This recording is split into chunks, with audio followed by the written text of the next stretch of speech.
بسم اللہ الرحمن الرحیم۔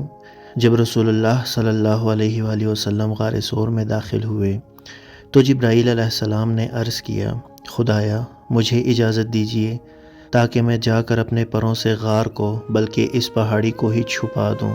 خطاب ہوا، اے جبرائیل علیہ السلام، حقیقی ستار میں ہی ہوں۔ میرا کمال قدرت اس امر کا متقاضی ہے کہ میں اپنی کمزور ترین مخلوق کے ذریعے مکر و فریب کو دور کروں۔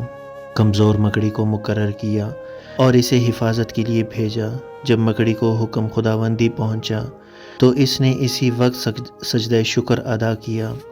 خدا تعالیٰ کا اسے حکم ہوا کہ جا کر پردہ تان دے اور مکھی پر قناعت کر، لیکن ہمت بلند رکھنا، ہم ایک روز کاف قرب کے سیمرغ کو تیرے جال میں لائیں گے۔ اس امید پر 700 سال اس غار کے منہ میں بیٹھی انتظار کرتی رہی۔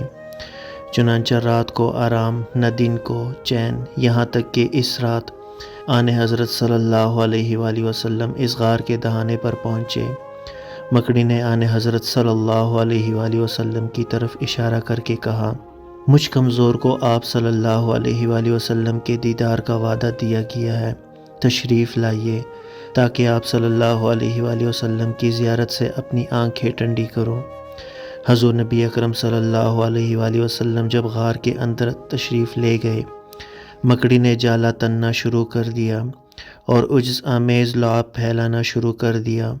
آن حضرت صلی اللہ علیہ وآلہ وسلم نے حضرت ابوبکر صدیق رضی اللہ تعالی عنہ سے کہا، ابو بکر، ایک مدت سے میں اس فکر میں تھا کہ میری امت اس باریک پولیس رات سے کیسے گزرے گی۔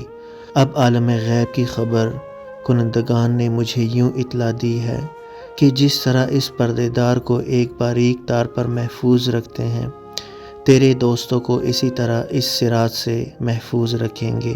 سبحان اللہ، کن تو کہا گیا تھا بڑی مدتوں کے بعد، یہ عشق اس کمال سے پہلے کی چیز ہے۔ سرکار ہوں تو غار کے منہ پر تنا ہوا، مکڑی کا ایک جالا بھی لوہے کی چیز ہے۔ اللہ اکبر۔ درود پاک پڑھیں۔ اللہم صلی علی سیدنا محمد وعلی آل سیدنا محمد وبارک وسلم۔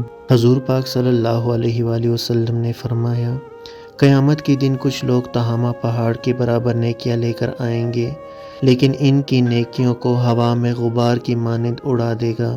یہ لوگ وہ ہوں گے جو تنہائیوں میں اللہ کی حرام کردہ چیزوں کو استعمال کریں گے۔ اللہ اکبر۔ ٹٹولیں خود کو، کہیں ہم ان لوگوں میں سے تو شامل نہیں جو نمازیں بھی پڑھتے ہیں اور حرام بھی کرتے ہیں، پھر کہتے ہیں ہماری دعائیں کیوں قبول نہیں ہوتی۔ اللہ تعالیٰ ہم پر اپنا خصوصی رحم و فضل و کرم قائم و دائم رکھے، آمین یا رب العالمین۔ اگر ویڈیو اچھی لگی ہو تو لائک اور کمنٹ کرنا نہ بھولے اور ہمارے چینل کو ضرور سبسکرائب کیجیے۔ جزاک اللہ خیر۔